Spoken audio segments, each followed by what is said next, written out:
Bonjour à tous, chers élèves et chers amis du site au fond de la classe.com.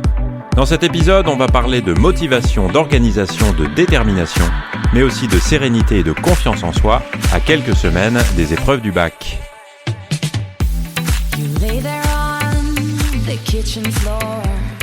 Alors vous le savez, je m'appelle Arthur, je suis professeur de français, ça fait quelques mois maintenant que j'anime ce podcast Objectif Bac Français.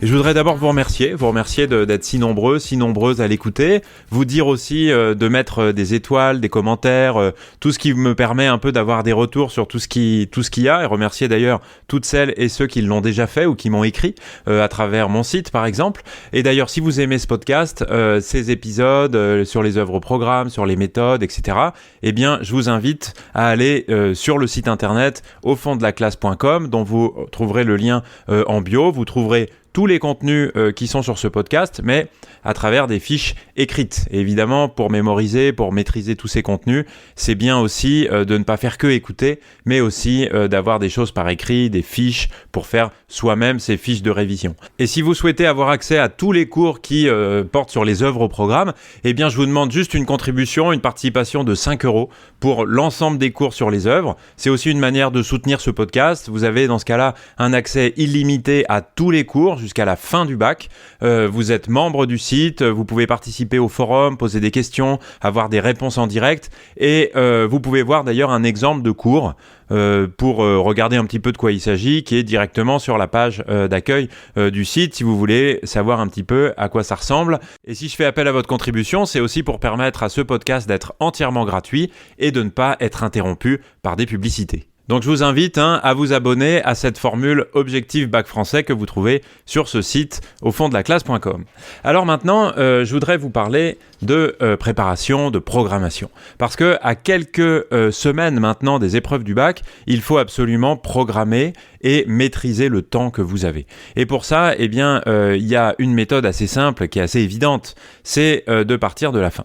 C'est-à-dire de voir la date finale, l'écrit et l'oral. Et pour commencer par l'écrit, alors pour la grande majorité d'entre vous, l'écrit, ce sera le vendredi 14 juin, c'est-à-dire pour toutes les candidates et tous les candidats du bac qui sont en France métropolitaine et dans les autres centres, c'est-à-dire tous ceux des lycées français à l'étranger par exemple, évidemment les dates sont différentes, c'est souvent d'ailleurs plus tôt ou même vraiment plus tôt.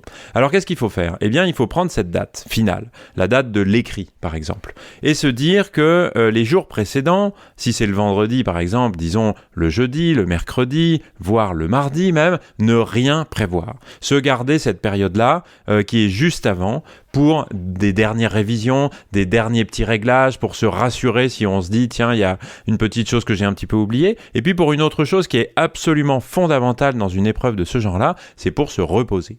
Parce que vous ne pouvez pas imaginer arriver fatigué, arriver épuisé avec des insomnies ou des moments de révision nocturne comme on peut le faire parfois, mais il ne faut pas que ça arrive à ce moment-là. Il faut que avant ce jour-là, eh bien, vous soyez en forme et que dans les 2-3 jours qui précèdent, eh bien, il n'y ait pas de travail fondamental à faire, pas de choses à terminer vraiment. Seulement de la petite révision, mais vraiment rien de plus. Donc surtout, dans les 2-3 jours qui précèdent l'épreuve, ne rien prévoir à l'avance. Ça veut dire que c'est quelques jours avant, il faut être prêt. Donc prêt, ça veut dire un certain nombre de choses et c'est ça que je vais essayer de vous décrire rapidement ici. Il faut avoir fini sa préparation. Ça veut dire que selon les épreuves, il faut se mettre à faire un certain nombre de choses. Si vous prenez la dissertation, un certain nombre de choses. Si vous prenez le commentaire, d'autres choses. Mais toutes ces choses-là, tout ce qu'il faut réviser finalement, c'est assez facile à cadrer. Et c'est pas du talent une épreuve de français, c'est pas seulement moi je suis fort, moi je suis forte en français, je vais réussir à faire ça, etc. Non, il faut se préparer. Et si vous vous préparez, alors vous êtes sûr, ou en tout cas très sûr, de ne pas vous manquer et de réussir cette épreuve. Évidemment, comme je l'ai déjà dit dans d'autres épisodes, l'épreuve qui apparaît la plus sûre à l'écrit, c'est la dissertation. Parce que si vous maîtrisez bien les œuvres au programme, alors vous avez quand même peu de chances de mal comprendre le sujet et vous aurez toujours l'opportunité de montrer votre travail, de montrer votre sérieux. Et ça, évidemment, c'est quelque chose qui est très appréciable quand on prépare une épreuve. C'est pas la loterie, c'est pas le hasard. Si on se prépare bien, alors on réussit. Le commentaire, c'est peut-être un peu plus difficile parce que la possibilité du texte qui va tomber est très ouverte. Vous pouvez avoir beaucoup de choses différentes. Mais il n'empêche qu'on peut quand même évidemment se préparer et qu'il faut absolument cadrer sa préparation pour prendre le commentaire. Alors, je commence avec la dissertation. Pour la dissertation, il faut surtout être prête à aborder un sujet sur n'importe quelle des 4 œuvres au programme. Ne faites pas de paris. Ça n'a aucun sens de se dire celui-là ne tombera pas ou celui-là a moins de chances de tomber. Toutes ces probabilités ne reposent absolument sur rien. Et donc, vous n'avez aucune raison de penser que telle œuvre ne va pas tomber parce qu'elle est déjà tombée l'année dernière ou ce genre de choses. Ça n'a aucun sens. Donc, préparez tout. Parce que si vous préparez 3 œuvres et que c'est l'autre qui tombe, ce sera 100% l'autre. Et donc, tout ce que vous aurez fait sur les 3 autres œuvres n'aura aucun intérêt. Ce sera du travail que vous avez fait pour rien, des efforts, stupides finalement. Parce que ça n'aura eu aucune utilité pour vous. Alors à la limite, autant ne rien faire du tout. Mais évidemment, c'est pas le conseil que je vous donne. Le conseil que je vous donne, c'est d'être bien prêt. Prête sur les 4. On ne peut pas faire des miracles extraordinaires. Il vous reste un certain nombre de semaines là.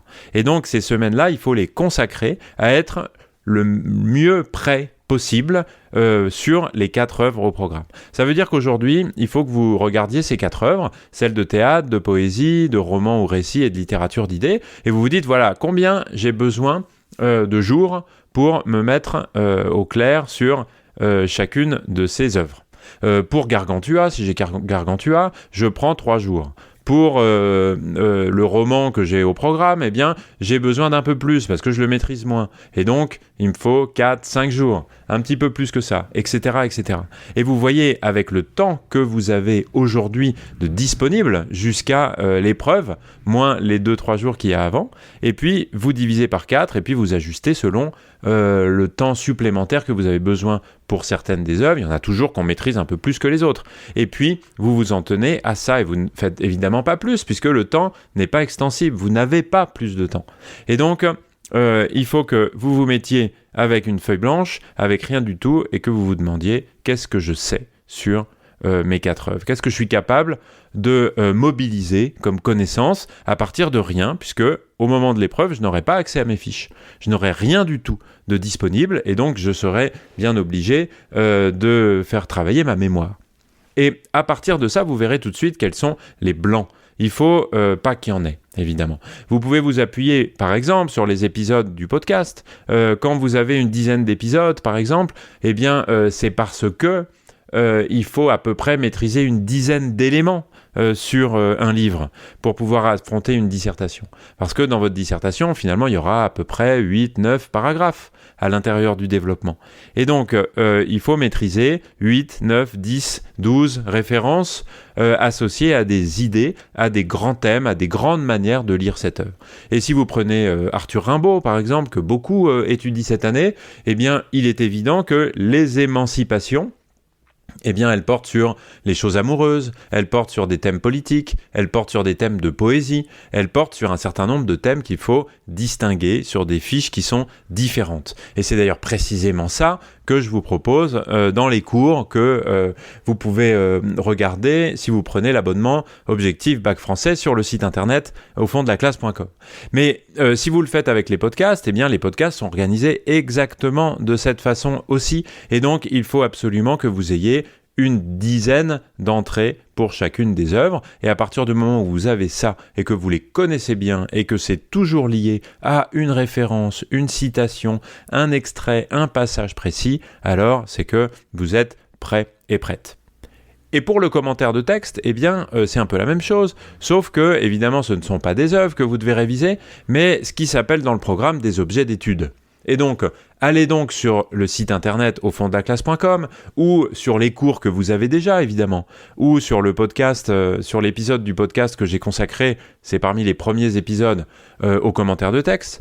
Et vous verrez qu'il est évident qu'il faut se préparer aux commentaires de texte en prenant en considération les objets d'étude. C'est-à-dire qu'on ne fait pas le même type de commentaire quand il s'agit d'un roman, d'un extrait d'une pièce de théâtre, d'un poème ou d'un texte de littérature d'idées. Et donc, il faut se préparer à une grille de lecture, à une attente, un horizon d'attente, comme on dit, selon le genre littéraire qu'on va avoir le jour du bac. Si vous avez un extrait de roman, eh bien, il y a un certain nombre de questions qu'il faut se poser.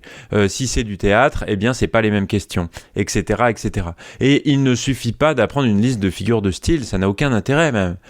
Si vous apprenez une liste de figures de style, vous allez faire une liste de figures de style dans votre commentaire. Mais ça, c'est pas très intéressant et c'est pas ça qui va vous permettre de faire un bon commentaire. Faire un bon commentaire, c'est placer le texte qu'on a dans la catégorie plus globale de l'objet d'étude, c'est-à-dire quel type d'extrait de roman on a ici. Quel type de personnage? Comment est-ce que le temps est traité? Est-ce que le héros, l'héroïne de ce passage-là est détestable? Au contraire, est-ce qu'il apparaît ou elle apparaît comme un modèle moral ou un modèle à suivre d'une manière ou d'une autre? Est-ce que c'est des grandes aventures? Est-ce que c'est une scène qui est émotionnellement et intéressante? C'est ce genre de choses qu'on fait dans un commentaire. Puisque dans un commentaire, on signale, on indique la singularité d'un texte et ses effets majeur sur n'importe quel lecteur qui lirait ça, un lecteur, une lectrice moyenne, qui serait ému, qui serait touché, qui rirait, qui au contraire serait indigné par ce qui est raconté, qui se verrait poussé à réfléchir dans un certain sens. C'est ça qu'on va faire dans un commentaire. Et pour ça, eh bien, il faut préparer des fiches sur le commentaire par figure de style, par roman, théâtre, poésie et littérature d'idées. Et puis, une fois que vous aurez fait tout ça, eh bien, vous serez prêt et prête. Vous aurez fermé, vous aurez bouclé tous les aspects importants pour affronter n'importe quel sujet de dissertation et n'importe quel sujet de commentaire. Voilà, moi en tout cas je voulais vous parler de l'écrit pour l'instant. On parlera bientôt de l'oral, un peu dans tous ses aspects, l'explication de texte linéaire, la grammaire évidemment, et puis aussi la lecture expressive et bien sûr l'entretien, c'est-à-dire la dernière partie de l'oral. Sur tous ces éléments, vous pouvez déjà retrouver beaucoup de conseils de méthode sur le site aufonddelaclasse.com en accès totalement libre. Donc n'hésitez pas à y aller, à regarder tout ça et aussi à poser vos questions sur le forum auquel vous pouvez accéder sans aucun problème aussi.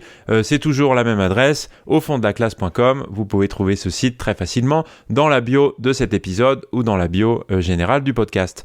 En tout cas, je vous le redis pour conclure cet épisode, si vous vous organisez bien, si vous programmez bien en partant de la fin, c'est-à-dire de la date de l'écrit du bac, toutes vos révisions, eh bien, vous serez prêt et vous serez prête. Et tout ça, c'est la seule façon d'aborder ces épreuves avec sérénité, avec confiance en vous. Donc, n'oubliez pas, pour avoir confiance en soi, ça tombe pas du ciel. Si vous êtes capable, avec un papier blanc, avec une feuille de brouillon et plus d'accès du tout à vos notes, de reconstituer tout ce que vous savez sur les œuvres de la dissertation ou sur les objets d'études qui peuvent tomber au moment du commentaire, eh bien vous serez sûr de vous. Et c'est ça qu'il faut parce que pour arriver à une épreuve, eh bien il faut avoir confiance en soi. Et pour avoir confiance en soi, eh bien il faut s'être préparé avec sérieux, avoir fourni les efforts qu'il faut. Et je suis sûr que c'est exactement ce que vous allez faire dans les prochaines semaines pour arriver le jour du bac avec cette confiance, cette sérénité et cette certitude que vous allez réussir et on pourrait même dire le plaisir de montrer la qualité de votre travail. Voilà en tout cas les quelques conseils que je voulais vous donner aujourd'hui à quelques semaines du bac et de ces deux épreuves. Je vous dis merci beaucoup de m'avoir écouté et à très bientôt. Ciao ciao. Kitchen